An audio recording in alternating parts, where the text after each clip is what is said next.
Hey there, it's Kona Gallagher, host of And Then They Were Gone and Day by Day True Crime Stories, and I am here to bring you an amazing opportunity to win some incredible prizes, all for a good cause.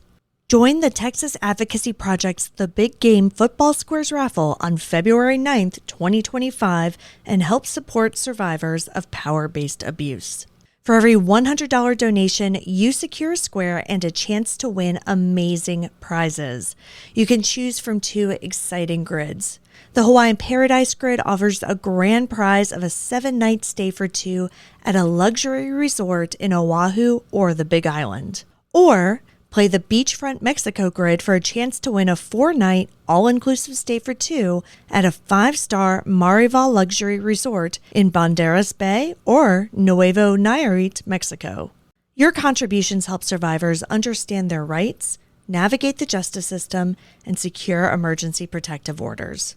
To participate, visit texasadvocacyproject.org and select your grid today. Don't miss out. Tune in to the Texas Advocacy Project's Facebook page on February 9th, 2025 during the game for live updates on winners. Prizes are awarded at the end of each quarter with the grand prize at the game's conclusion. So score big for a cause. Visit texasadvocacyproject.org to learn more.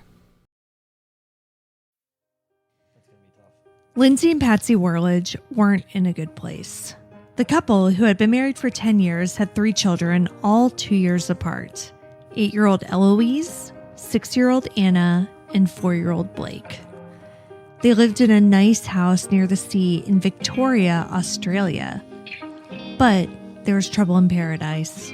The couple had been going through marital difficulties for quite a while, and in January of 1976, they were preparing to separate.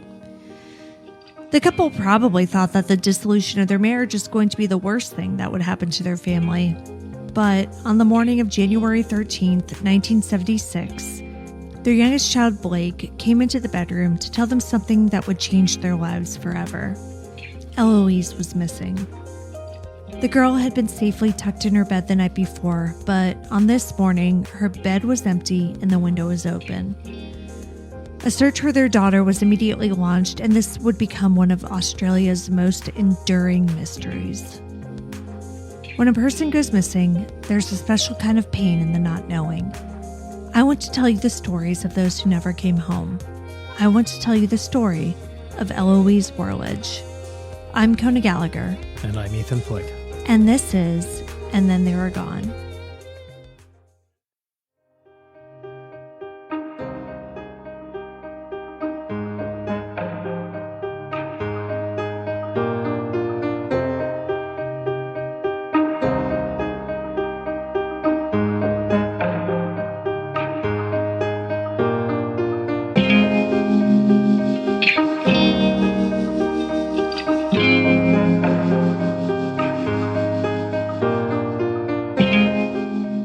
Welcome back, everyone. So we have a special case for you this week. It is our first international story.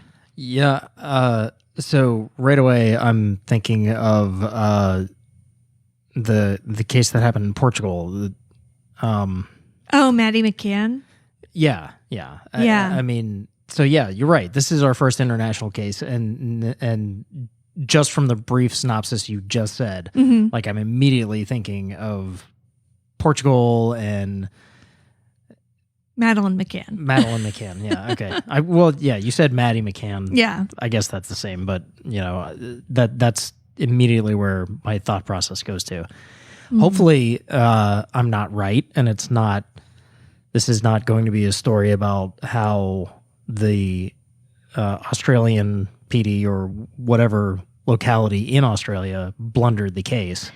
No, actually. Oh, good. It's not. And that is interesting because, my sister who listens to this says that I'm very hard on police, but they deserve it. I have no regrets. But when they do a good job, I think I also make a point in saying that they do a good job.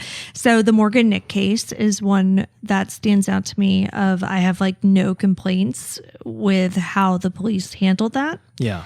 And this is another one where, again, it's so hard because this is 1976. I'm reading articles. And so I'm not inside of the investigation. I can't really say for sure that they did everything they could do.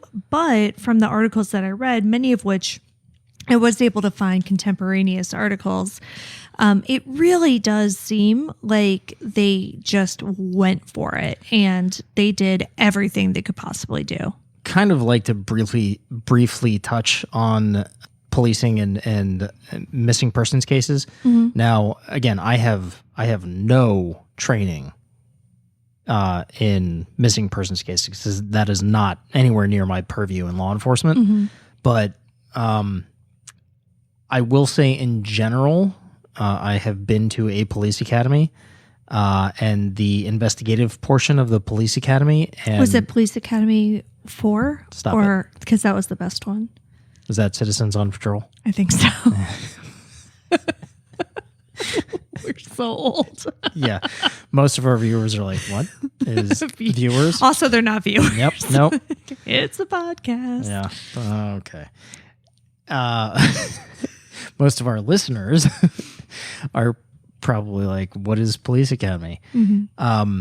Anyway, at no point during that portion of police training did they ever cover investigations on missing persons. Now, I understand that most missing persons cases would not be referred to a basic uniformed police officer. Right. But that's who answers the calls. Right. Before it makes it to a detective. Right. So, and we did kind of talk on that with the Ralph G. Murray case, yes. Right? When we talked about canvassing the neighbors. Right. Because that job, at least initially, typically does fall on the uniform guys. It falls to the first person that answers the call. Right. Now, I don't think there's a whole lot of training that goes into specifically missing persons. Mm-hmm. So I think that where the gap is in, I know you generally disliking police versus what's happening in these cases is that I think there's a real lack of training as far as investigations into missing persons, because a lot of times they will get turned over, even post uniform guys, mm-hmm. they get turned over to a general investigator or detective or whatever, who also does not have training in missing persons cases. Right. They're typically homicide detectives, and they're looking for a body right away. Which that's one area to cover, yes, for but sure. there's a huge gap where you need to cover connections to the family, and I know that those detectives kind of overlap in that area as well, but it's getting the timeline down about exactly where the person was and what they were doing right before, who had immediate connections, mm-hmm. Staying in close contact with the family, because, yeah, they may end up being the suspects, but if they're not, you need their support in the investigation. There's a whole lot that goes into a missing persons investigation that I just don't think is covered in general police training. Well, and I think it's also important to note that the stories that we cover on this podcast, that's the 1% of missing persons. That is also right? True. Yes. Because 99% come home. The actual percentages of people who are reported missing, who are actually legitimately missing and not found soon thereafter is so low. That also plays into part of this is that there's no funding for police training in missing persons cases for that very reason. Right. Because everything based on police training or anything police oriented is based on statistics. Mm-hmm. To me, a training class is a training class. That's not taking a dramatic amount of time away from your police department. What's it going to hurt to invest in that? That's all that I'm saying is police departments out there. Nobody in law enforcement is actually listening to this podcast anyway. But I have to imagine that's true, because I think I would get a lot more hate mail if that were the case. Yeah.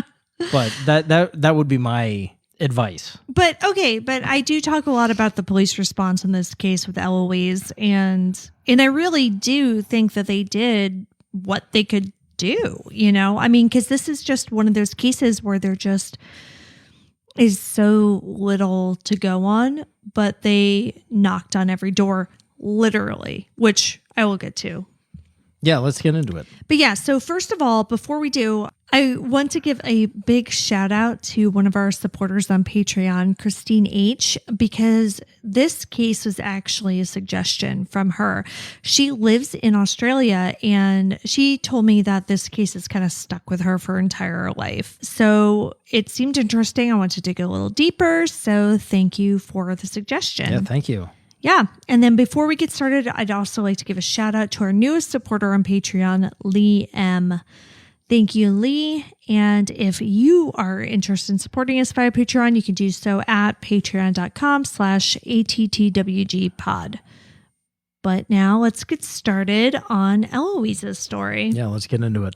Eloise Ann Worledge was born on October 8th, 1967 to Patsy and Lindsay Worledge. Her parents described her as a timid girl who was prone to fits of asthma. She wasn't known for being particularly adventurous. When she would go for school field trips, for instance, she would generally stick close to her teacher. Her parents, Patsy and Lindsay, were young when they met. Patsy was a student teacher. She was artsy and friendly. Lindsay was an introverted, logical academic who was 3 years older.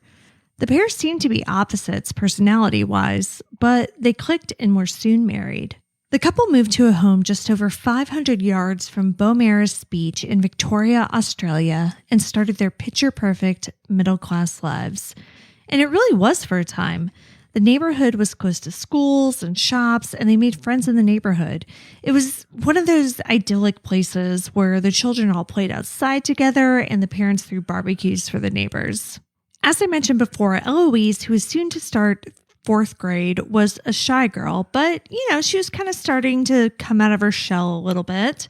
She seemed to have inherited Patsy's artistic side, and she was in brownies, which was helping her to become more outgoing and confident. Everything was nearly perfect for years, but as the children started to become more independent, the Worledges began to drift apart. It really seems that it was a case of opposites attracting until they didn't. Patsy was an art teacher and, kind of a free spirit. She made friends easily and was incredibly social. Meanwhile, Lindsay preferred to keep to himself and had kind of a pompous air about him. Apparently, he fancied himself intellectually superior to a lot of his peers and spent a good amount of time at the Caulfield Institute of Technology, where he was a professor. As time went on, the two just kind of stopped getting along. According to an article in The Age, friends started to notice that Lindsay's comments to Patsy were just getting more and more sarcastic, and there seemed to be a lot of tension in the marriage.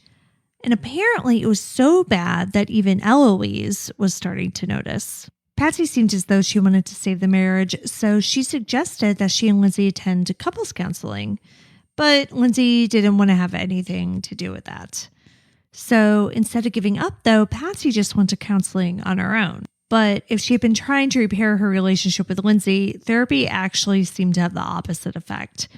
She basically realized that her marriage was over and was able to come to terms with that. Yeah, and that's okay. I mean, you go to therapy thinking one thing, but your goals for therapy may not meet up with what therapy actually does for you. Right. The fact that therapy led her to an area of closure, that's good. Mm-hmm. I realize this is going to sound crass. It sucks that this is going to lead to divorce.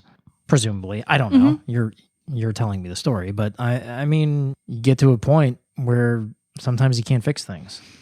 Right, and that really does seem like where they were, right? She wasn't quite ready to officially end things, but it does seem like Patsy kind of checked out after this. She kind of ignored Lindsay and just led her own life, and the problem is this only increased the resentment that Lindsay had toward her. Yeah, see, so at that point, once she realized that it was over, then she needed to act.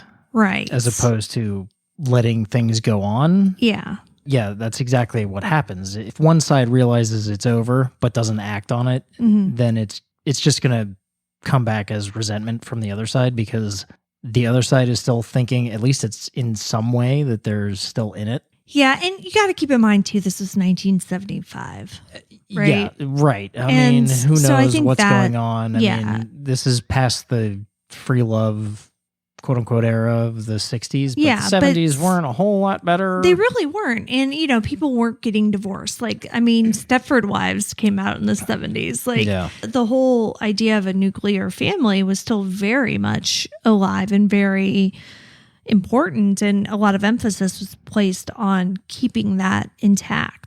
So by 1975, the marriage was basically dead. Both Patsy and Lindsay started having affairs. This went on for a good chunk of 1975, but in September, Patsy finally came to the realization that this whole setup was just pointless, really.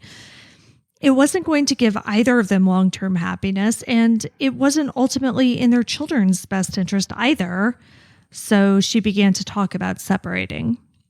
Now, I know it seems right now like I'm spending a lot of time focusing on Patsy and Lindsay's marriage, but it does become relevant to what eventually happens with Eloise. Toward the end of 1975, Patsy's telling Lindsay that it's over. Lindsay agrees in theory, but doesn't actually make any moves to kind of end the marriage. He knows it's over, but he doesn't really want to take the next steps. So he kind of keeps delaying everything. It actually sounds like the fact that Patsy was the one to bring up separating bruised Lindsay's ego. So he started making demands. He demanded that the separation be on his terms in a way to regain some power within the situation. He was earning his master's in business administration at Monash University at the time, and he told Patsy that the separation would have to wait until his exams were over in November. Okay. So part of that also, we also have to take into consideration this was the 70s, and machoism was very much alive. Oh yeah, for sure. So again, like having the wife be the one who was kind of leading this, like that was not common at all. Yeah. No, and so definitely. he, again, like I said, he was just really trying to take back some power in this situation. Yeah, that I'm really not ultimately siding wasn't with up to him. Yeah, but but you get it, right? Like, I mean, you get totally. how this whole thing was unraveling. It's the 70s. Like, yeah, his wife basically brings up leaving him, and he's kind of got a safe face. I'm not siding with him in any way. No, but I think all of it makes sense. Yeah, absolutely, it does, right? Especially for the time. Yeah, and again, Patsy was pretty checked out of the whole situation by this point. So she agreed. She's like, fine, exams, November, whatever. I don't care. So November came and Lindsay completed his exams, but he still wasn't ready. They couldn't separate yet, not with Christmas so close.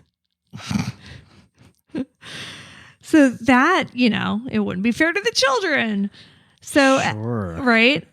At this point, Patsy was getting a little frustrated with his stall tactics, but she was like, fine, whatever, we'll stay together until after Christmas. But she wasn't going to just let him keep doing this because she could already see where it was going, right?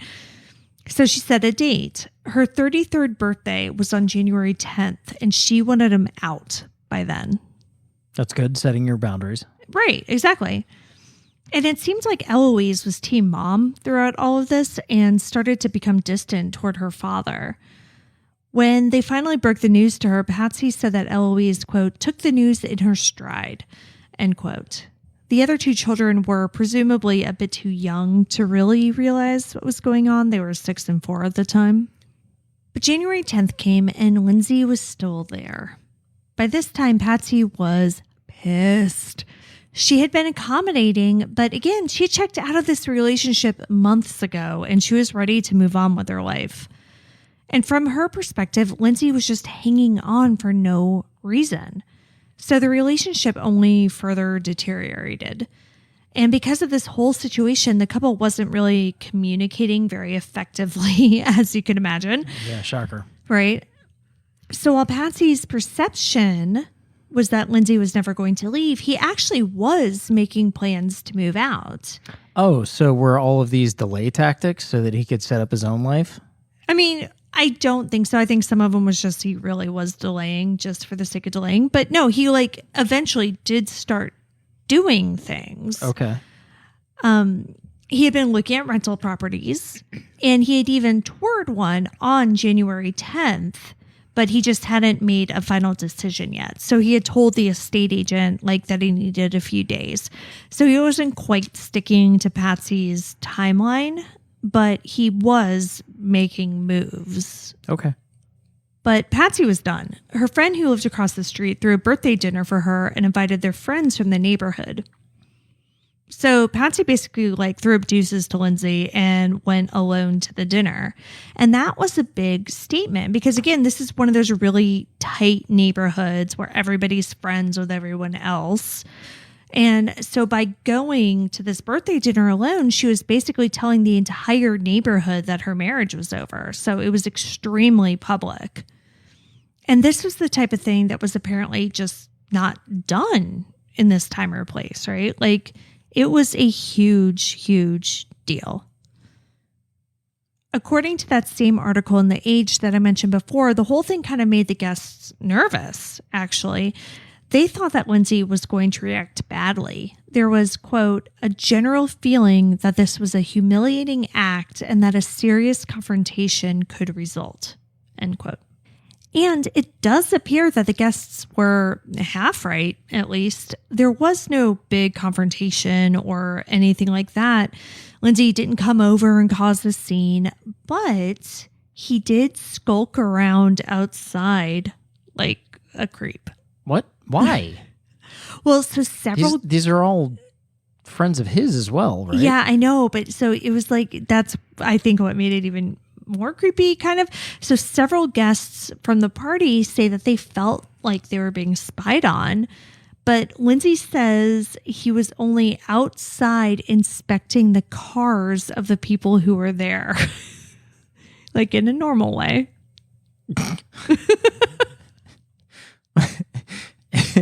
Yeah, in what normal way does a host of a party, or not even a host? No, somebody who was invited to the party. Yeah, what are you inspecting in cars? He says he was curious.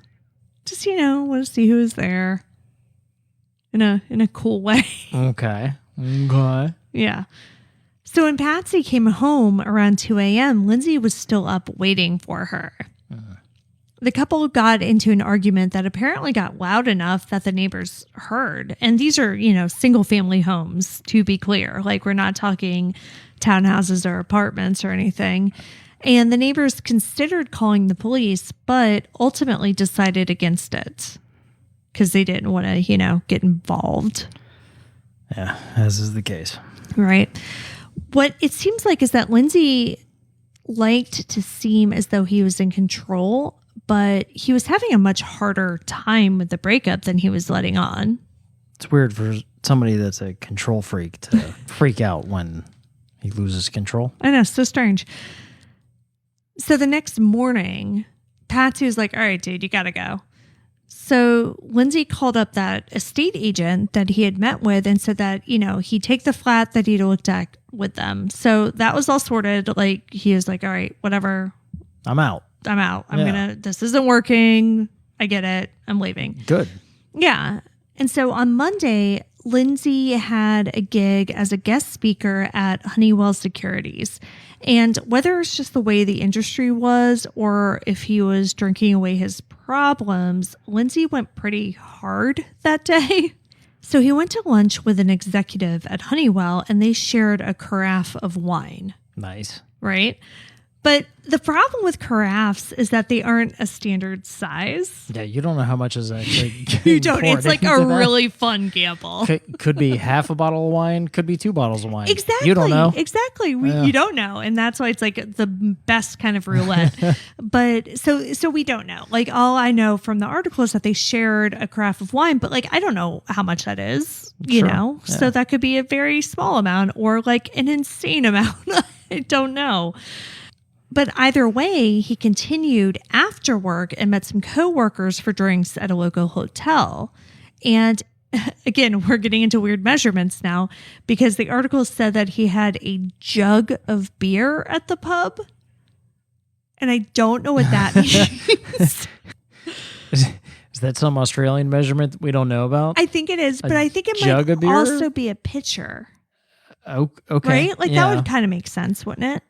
I suppose. I mean, when I think of a jug of beer, I think of like a growler. Oh, yeah. But I don't know. But in 1975, I don't think they were like doing growlers. I don't know. This is also Australia. I mean, that's a knife. Oh, don't. Oh, my God. Just saying. That was awful. So maybe a pitcher. I don't know. But a jug. That's what we've got. But while he was still at the pub drinking his jug of beer, he rescheduled his meeting with the estate agent for the next day, which totally makes sense because, so he was supposed to meet the estate agent that day on Monday. Well, I mean, also good on him for being able to recognize, I'm not gonna make this meeting in the morning. No, it was supposed to be that day. Oh, he wasn't making it. Wow, yeah, yeah. And so, but that's the thing. But I mean, he was lucid enough to realize I'm not making this meeting. Yeah. So yeah, and so what's interesting is some people point to that being suspicious that he preemptively postpone this meeting. But to me, dude's been drinking all day. I am a real estate agent and I wouldn't want to meet with myself after drinking all day. No, absolutely not. And also, keep in mind the backstory that you just told. Yeah. This was basically the day that he was even though it had been coming for months, it was the day that he was ready to be okay, I'm out. Right. He's probably drinking away his sorrows. Yeah, exactly. I'm not defending him. I don't know where this is going, but Yeah. No, so all of this to me, it kind of makes sense, right? Lindsay leaves the pub at around 4:45 and heads home. And so, by the way, I want to just point out right at the top of this that I have this whole timeline from that article I mentioned earlier in The Age, which is written by crime reporter John Sylvester. And this article was written in 2003, and it's the most complete account of what happened to Eloise that I found anywhere. And it's an amazing article. We're obviously going to link it on the blog, so you should all go read it. So Lindsay gets home after the pub, and this is Monday, January 12th. He continues drinking and apparently plays Monopoly with the kids while Patsy goes to her jazz ballet class. Okay. And remember, he and Patsy... This is dinner time that night after he'd been drinking all day? Correct. And he and Patsy are basically living separate lives now, so she's just kind of in and out all evening. Dude, I've been there. And yeah, I'm sure she had things to do, but I'm also pretty sure she was just kind of trying to spend as little time around him. Yeah, no, that kind of living situation becomes real awkward. Yeah. For the brief moments where you're basically passing the kids off. Yeah. And so she was really she had that, jazz ballet class, but then she's also oh, I'm sewing this dress. Let me go show it to a neighbor. And it was just stuff like that. Well, yeah. You come up with excuses to not be in the house. Yeah. Honestly. I mean, and so I that get it. Seems like what Patsy was kind of doing that day. And so I don't know exactly what time the kids initially went to bed, but according to Lindsay, Eloise came out of her room at around 9:15 and got a glass of milk. She then went to the TV room and sat with Lindsay while he explained his side of the breakup to her. Oh. Yeah. So he seems like he's at that point of drinking all day. Where he's oh, you wanted a glass of milk? Come here and sit with me while I drink and watch TV and let me explain how everything went wrong between me and your mother. That's a much later conversation. Yeah. Much later. Yeah. Or a never conversation. Yeah. So not the greatest, but again, I can picture all of this very clearly, right? Yeah, me too. So then he said that Eloise went back to bed at around 10. According to his statement, while he was home, he had 2 scotches and a bottle of wine with dinner. What? Yeah. Whoa. Yeah. Then after dinner, so like while he was watching TV, he drank port. Oh my. Look, I am, you know, I drink a lot. No, but that's a lot. That is a lot. Yeah. Holy shit, that is a lot. Right. But I bring it up because I think it's extremely relevant to what happens later. Okay, let's go. Yeah. I won't. Yeah, we don't need to talk about it now Yeah. but I do want you to keep it in mind. He must have been okay because Patsy left and kept on leaving, right? Like after she got back from her class, she went over to her friend's house and she didn't get home until around 11. So when she got home, the screen door was closed. So we're talking front door, right? So they have a screen door and that was closed, but the actual front door was wide open, which again, this is January, but in Australia, that's summertime. Right. Yeah. They didn't have air conditioning. So that was all very common. There was nothing weird about that. Okay. And this was the type of neighborhood where people would do that, right? Like they would leave their windows open at night. They would leave their screen doors closed and their doors open. And Patsy said later that she had meant to shut the front door on her way to bed, you know, just because, like, again, front door open, sure, let the air in, but not necessarily after you go to sleep. Yeah. But she forgot. She checked in on the children after she got home and went to bed. So she got home at 11, you know, did whatever, and then checked in on the kids and then went to bed. Around 11:40 p.m., Lindsay turned off the TV and also went to bed. Now, it seems like the routine that they had was that they would leave the hallway light on for the kids, and then the last parent who went to bed would just shut it off on their way to bed. But that night, Lindsay apparently forgot to turn the light off. Patsy says that she woke up at 4:45 a.m. to go to the bathroom, and she noticed that the hallway light was off. So this is really confusing to me. Off or on? Off. Okay. No, I know. I can see the gears turning in your head, and this is exactly the same thing that's confusing to me. So who went to bed first? Because Patsy did. Patsy right. went. She so went when to did bed. she get home and he continued to stay up drinking? She got home at 11, and then he turned off the TV and went to bed at about 11:40. Okay. But if she went to bed first, then wouldn't she assume, if it was the routine, that Lindsay had turned off the light before he went to bed? Yes. And so the whole thing about Lindsay not turning the light off came from police. So, like, did he tell them that? Like, did he say, oh, I didn't turn off the light?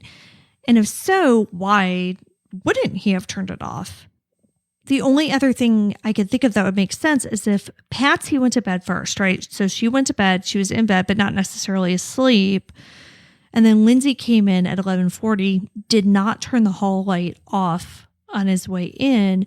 Patsy was still awake and noticed that, but neither one of them felt like getting up to turn it off. Oh, so you're saying this particular detail came up in a police report? Yes. But we don't know why or how it became so important? Well, no, it's important because allegedly, when both of the parents went to bed, the light was on. And then when Patsy got up to go to the bathroom at, 4:45 in the morning, it was off. Oh, okay. So the story is that sometime between approximately 11:40 p.m. and 4:45 a.m., the hallway light was turned off, not by the parents. But I can't see a way that makes sense unless, like I said, they were both in the bedroom, both awake, both realized that the light was still on, that Lindsay forgot to turn it off. Got up and turned it off. No. That neither one of them turned it off. And they both said, oh, it's still on. Let's go to bed anyway. Because the whole light thing. Like, basically, they're saying that neither one of them turned it off. And that becomes very important in the timeline of this. Right, because, okay, yeah.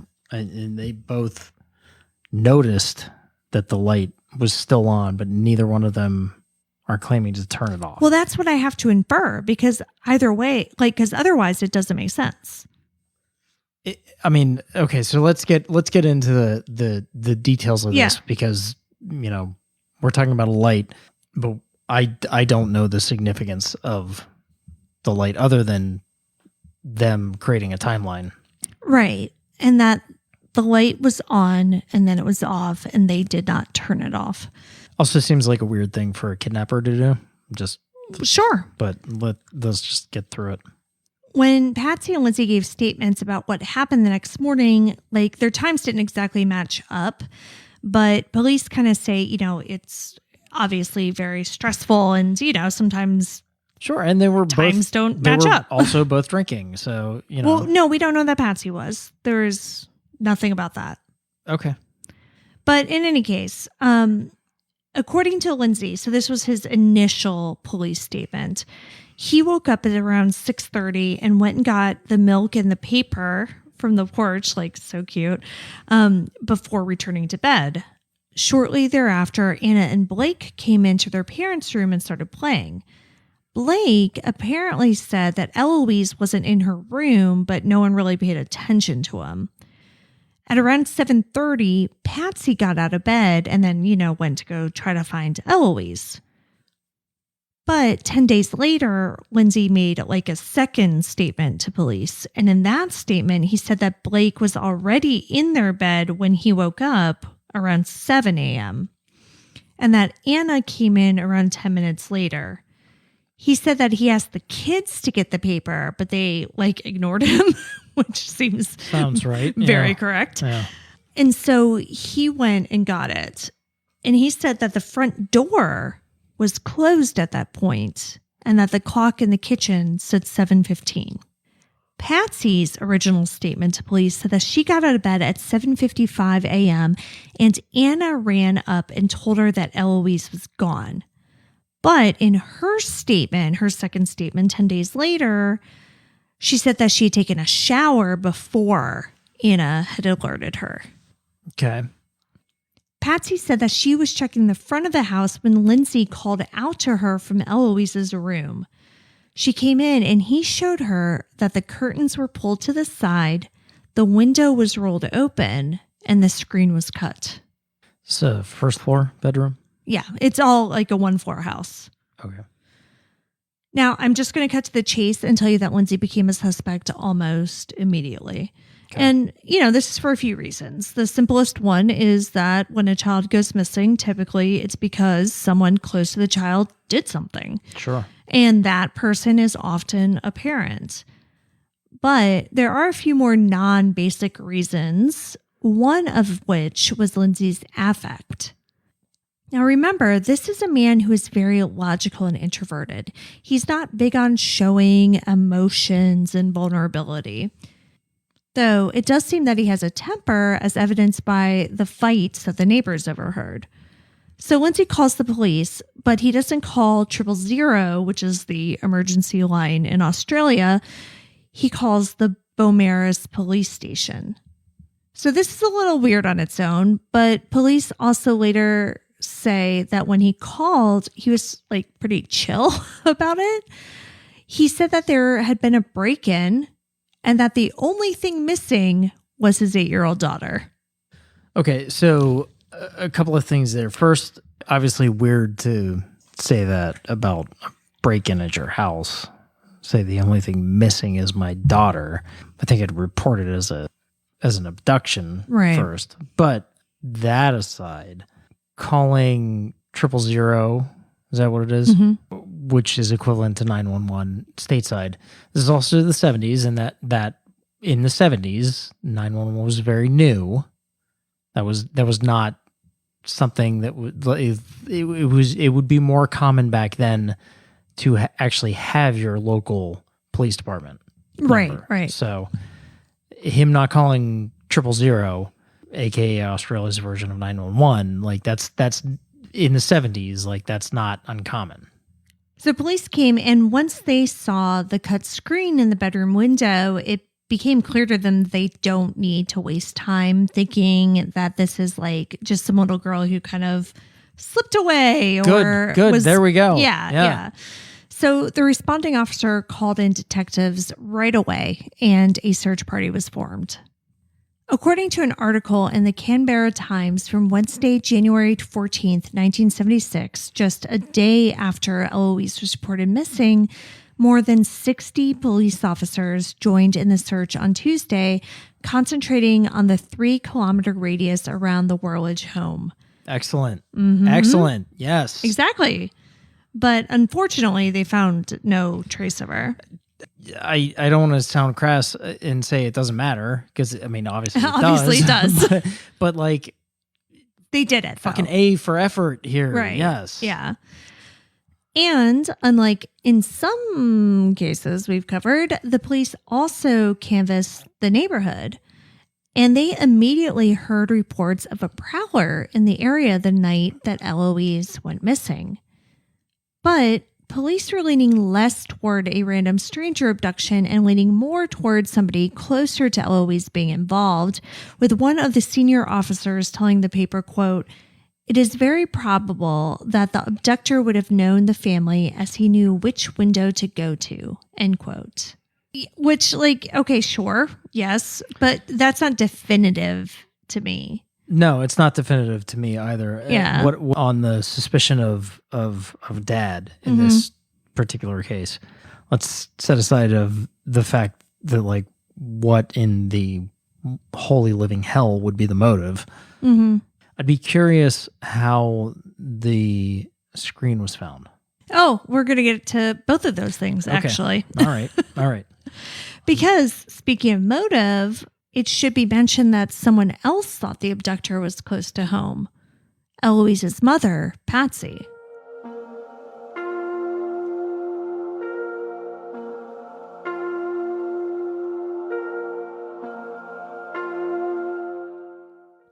Patsy immediately suspected Lindsay of being responsible for Eloise's disappearance. Why? She thought that his story was fishy and that he was acting weird, basically. So, like, he said some things like, you know, when he was giving his statement to police, he said that he turned off the TV at 11:40 and then he went and checked on the kids and then went to bed. And Patsy's like, he never checks on the kids before he goes to bed. Yeah, okay, but I mean, maybe he did because he was feeling sentimental that night because he realized his marriage was over and like he wasn't going to be around his kids all the time. Like that's okay. Yeah, but that's kind of what we're talking about, right? But it is important to note that she didn't believe that her husband had harmed Eloise. In fact, thinking that Lindsay was responsible gave her comfort, because she thought that he had orchestrated this whole thing as a way of delaying their separation. And so like she honestly thought that like he had like done this whole thing and like hidden her somewhere or something like that just to delay this whole thing. And so she's like, well, Eloise is safe. This is stupid, but I'm going to get my daughter back. Because like after all, this was the day he was supposed to leave. But interestingly, Eloise's disappearance did keep the couple together for a little longer. So apparently police wanted them to kind of maintain a united front. So Lindsay actually ended up staying in the family home until June, at which point he finally moved out into a rented flat.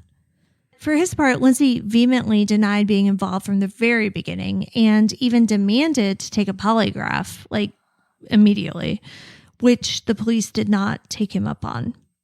And I don't really know why the police wouldn't just let him do this, but in any case, they seemed like they continued to examine all of the possibilities, including reports from the neighborhood of suspicious people and vehicles. Between January 21st and 23rd, police canvassed 6,000 homes. Damn. Yeah. And based on this, they were able to log over 200 suspicious incidents that happened on the night of Eloise's abduction. 200 that night? Yeah. Okay. I want to hear more about that. Yeah. So one neighbor had his shed broken into. Another saw a car driving down the road with its headlights off. Another neighbor saw a green Holden station wagon parked near the Worledge's home. Around midnight that night, another neighbor saw a young man walking along the Worledge's fence line. But most chillingly, yet another neighbor saw a young man run and jump the fence into the Worledge property. Do we have a timeline on any of these? Well, yeah. So that one was after midnight. And then around 2 a.m., another neighbor reported hearing a child cry and a door slam, like a car door slam. And remember that green Holden station wagon? Yes, green station wagon. Apparently, several months later, a different neighbor reported seeing a similar station wagon parked near the Worledge home a full week prior to Eloise's disappearance. So obviously, police looked into this and they found that a car fitting that description had been stolen nearby in December of 1975. So just weeks before Eloise went missing, but they were never able to track that vehicle down. Police formed a task force for this investigation, and in addition to canvassing those 6,000 houses, they also spoke to more than 100 family members of the Worledges across the globe and over 200 friends and associates. They also looked into sex offenders in the area. You know, and it's truly hard to judge a case that's this old, but it truly seems like they put all of their resources behind finding this little girl. Yeah, I mean, it seems like they're exhausting all their options. It really does. It should be said, though, that while they were doing this, they were still looking at the family. There are two important pieces of evidence that I haven't really talked about yet. One is Eloise's little brother, Blake. He told police that he heard, quote, robbers come in and take his sister, but he didn't say anything because he was afraid that they would take him too. Then... How old was Blake? 4. We just had dinner with our 3-year-old telling us about how a character from a video game scared him last night. So, yeah. All right. Now we're going to get to the bedroom window and the cut screen. All right, let's do it. And so this is a weird one. Police later determined that the screen was cut from the inside. How did they determine that? Because I think it was like rolled. It was like cut and then the screen was like rolled in a way that made it look like it was cut from the inside. But more importantly, the window was one of those windows that has the crank that you roll it out.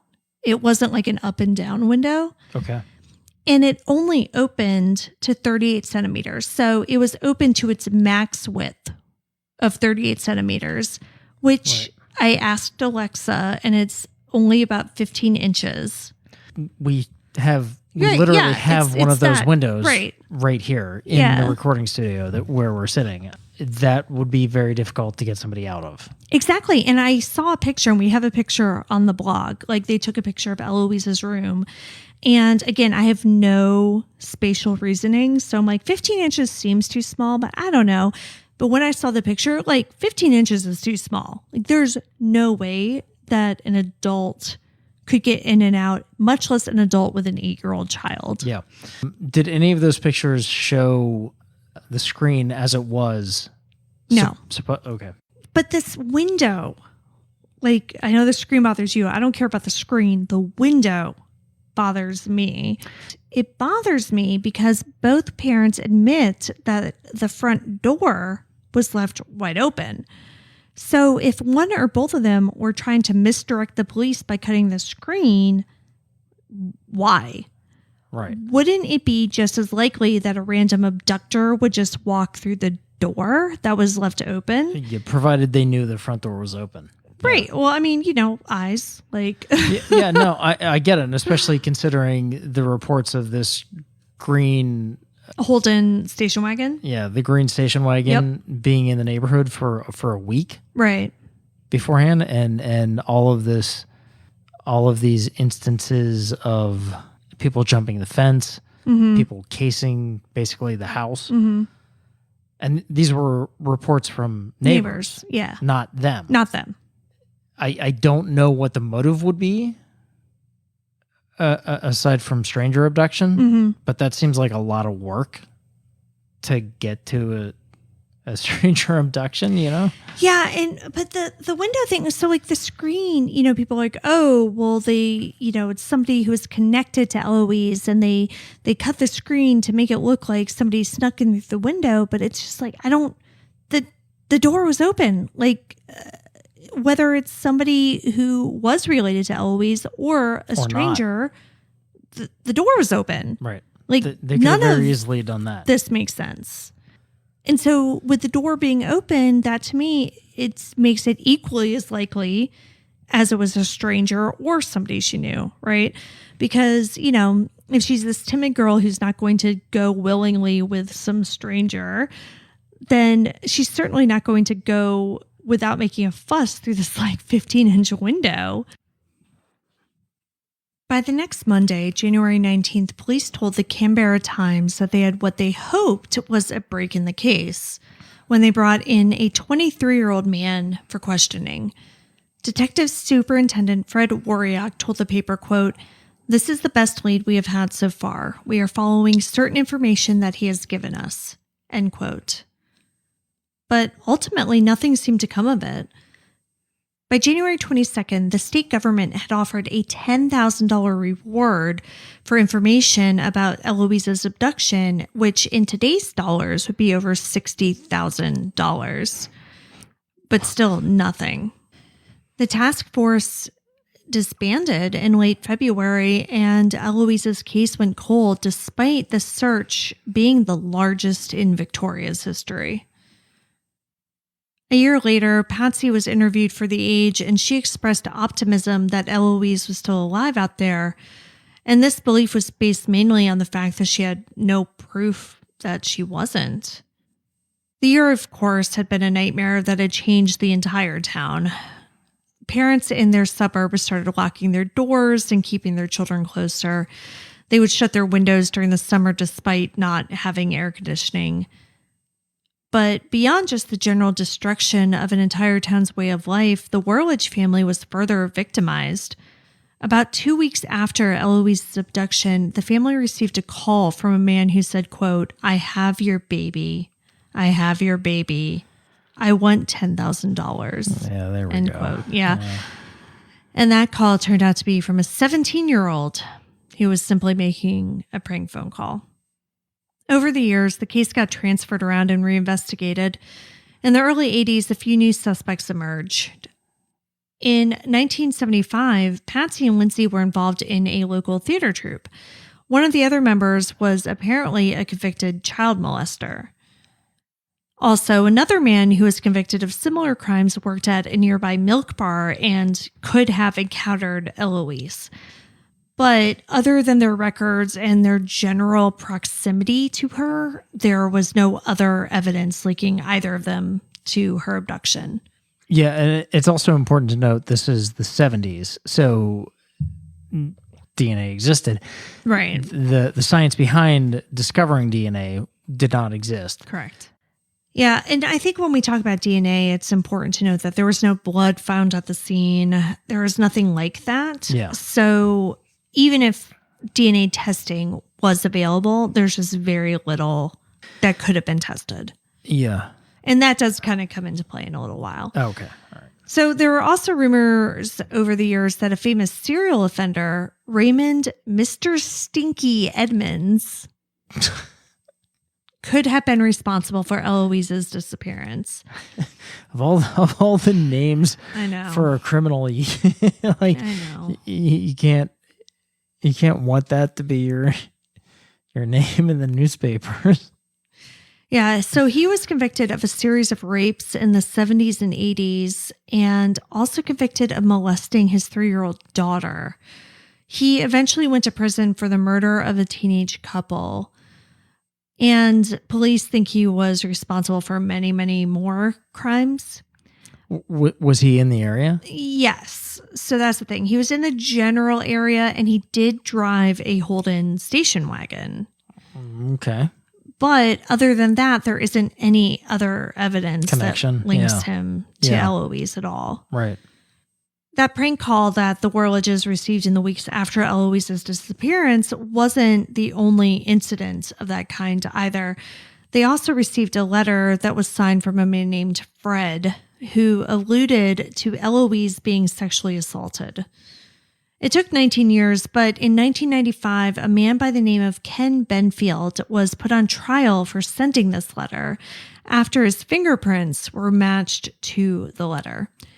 Benfield was 17 at the time the letter was sent, and police didn't think he was involved in Eloise's kidnapping. In 2001, the case was reopened yet again, and a 12-month reinvestigation of new leads commenced. And it all culminated in this inquest. But by that time, Patsy and Lindsay, of course, hadn't moved on, because you can never really move on from something like this. But they had accepted that they would probably never really know what happened to their little girl. Patsy told The Age that her family, quote, had come to their own form of closure years ago, end quote. Similarly, Lindsay didn't have high hopes for the investigation, saying, quote, I was dubious. It is essentially the recycling of memories, which are over 25 years old, end quote. And to be fair, it basically was. Though police had hoped that the advent of DNA could shed some new light on the case, that didn't end up happening. Well, you can't imagine that they collected any. Well, yeah, and that's the thing. So, I mean, they obviously collected evidence, and at the time, they couldn't test for DNA because that wasn't a thing. Sure, yeah. But yeah, like I said, there wasn't blood, there wasn't, bodily fluid. Like, there weren't a lot of opportunities for DNA to be on any of the evidence that they did collect. Right. Though Lindsay and Patsy both remarried and tried to move on with their lives as best they could, tragedy would continue to touch them. In 1997, 21 years after Eloise's kidnapping, their youngest child, Blake, was struck by a car and killed while crossing a street on a rainy night. Jesus Christ, really? Yeah. Quote, people still see me as a victim, end quote. Patsy told The Age in 2003, quote, but I don't live like one, end quote. Patsy concentrated on creating art and was close with her remaining child, Anna, and cared for her 3 children. Lindsay lived a quiet life, and though he was dismayed at being considered a suspect for so many years, he understood why. Quote, we were tangible. There was little else, end quote. Lindsay died in 2017 with no answers as to the fate of his daughter. I don't see a motive for either parent. Yeah, neither do I. There's no driving force. Like, okay, they were going through a divorce and it was sloppy and shitty, and one or the other kidnapping their child that didn't meet any of their goals. Right. And there's no money involved in it. Mm-mm. There's no motive for them to be the person to instigate a kidnapping. And so this is why, and we're kind of circling back to this very late, but one of the reasons why I wanted to focus so much on what Lindsay had been drinking that night is that, if he was going to carry out some crazy plan. Look, there is zero chance that he was functional enough to do that. Exactly. That's my point, right? When I read that rundown of everything that he had to drink today, I'm like, there's no way. There's no way he could have, Again, I'm a heavy drinker, and, that would have... Yeah. I mean, to Lord, that would have put me out. Right. And then to kidnap your child and then keep her gone, no trace, no evidence, nothing for 45 years. Yeah. I don't see it happening. I think the answer lies with the green station wagon. from witness testimony was in the neighborhood Mm-hmm. a week prior Mm-hmm. and was casing the neighborhood. And I'm not saying it was that serial killer, Yeah, Mr. Stinky. Mr. Stinky. It very well could have been. But I think we have a case here where It's the 1%, right? it is the 1%. Like, it's the 1% of the worst possible scenario. Yeah, and it just happened to have happened during probably one of the worst times in their lives. Yeah. What are either of them gaining from it? Right. There is no motive behind it for either of them. So to me, that clears them. Yeah. You said that one of the kids, one of the other siblings, Mm-hmm. heard. Blake. What did they hear? They heard robbers come and take Eloise. So they heard somebody walking in the house. So maybe they came in through the front door, Mm-hmm.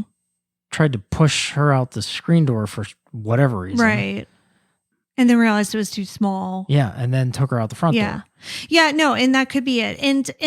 But the robbers thing, that's another reason why I don't believe that Lindsay is involved.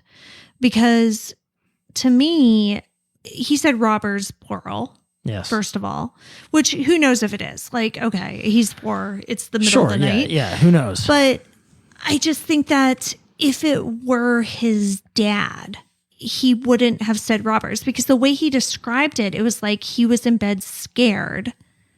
Right. Because somebody was taking Eloise and he didn't want to be taken. And I think that if it was his dad, that wouldn't have been the story that he told. Well, I don't think Eloise would have reacted by screaming. Did anybody say they heard her scream? So I thought somebody did. Yeah. So the only thing that has to do with the scream is that one of the neighbors said that at around 2 a.m. they heard a child scream and a car door slam. Okay. So that presumably means that the scream was outside of the house. Right. So if it was one of the parents, Lindsay presumably, I don't think there would have been a scream. Right. I don't think there would have been any disruption in the house. Mm-hmm. To where any of the kids felt unsafe. Because if he was doing it or he was orchestrating it, I don't see where any of the kids would have been scared, because it's dad. Exactly. What I can see is if this was a stranger who wasn't overtly scary looking, or maybe if it was somebody Eloise did know who wasn't a parent, who was, again, later on, there was a teacher who was investigated, like a librarian, this guy in their theater troupe, so somebody who might have been known to Eloise. You got to think, all right, it's the middle of the night. She's dead asleep. If an adult comes in to her bed and goes, hey, here, come here. We need to go outside. We need to, and just makes up a story, right? The kid's half asleep, doesn't know what's happening. I mean, I could see a child just going with them. Sure. Yeah. If they're not doing it in a scary, I'm going to snatch you, here's a knife kind of way. Until they get their wits about them and suddenly they're outside going into a green station wagon. Yeah. And they're like, wait a people second. that they don't actually know. Yeah.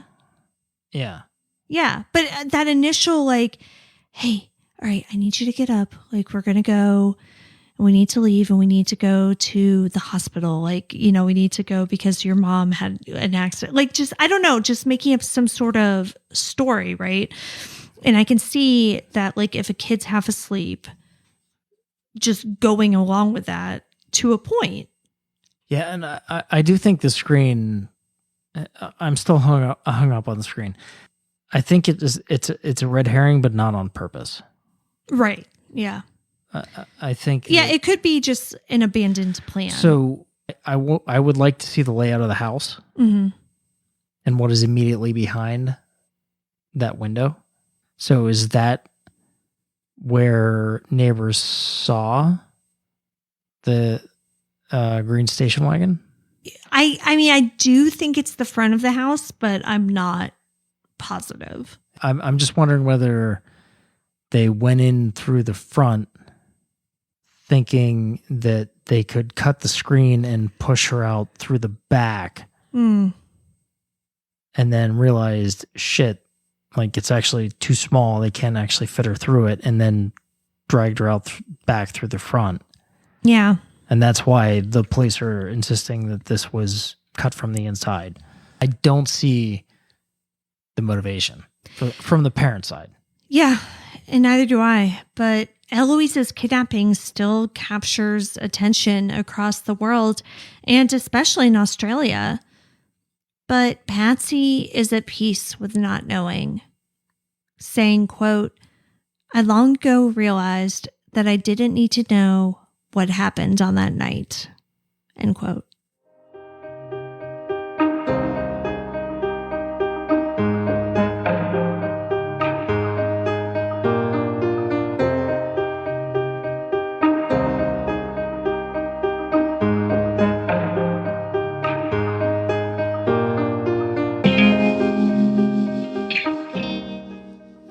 Eloise Ella Ann Worledge has been missing from Beaumaris, Victoria, Australia since January 13th, 1976.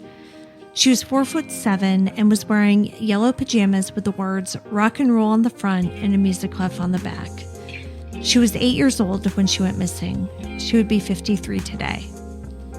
If you have any information about what happened to Eloise Worledge, please contact Crime Stoppers Victoria at crimestoppersvic.com/au. You can see all the sources for this episode, along with photos and videos, at our website, andthentheyweregone.com. And be sure to follow us on social, And Then They Were Gone Pod on Facebook and at ATTWG Pod on Instagram and Twitter. If you like what we're doing, please subscribe and consider leaving a 5-star review on Apple Podcasts. It will help new listeners find us. And the more people that listen, the more chances we have of bringing someone home. And we'll see you here next week for a brand new episode. See you next week. And Then They Were Gone is hosted by Kona Gallagher and Ethan Flick. All research, writing, and editing is done by Kona Gallagher. Theme music is The Stork by Ketsa. Additional music is provided by Kai Engel. And Then They Were Gone is a Little Monster production. Hey, you can do it!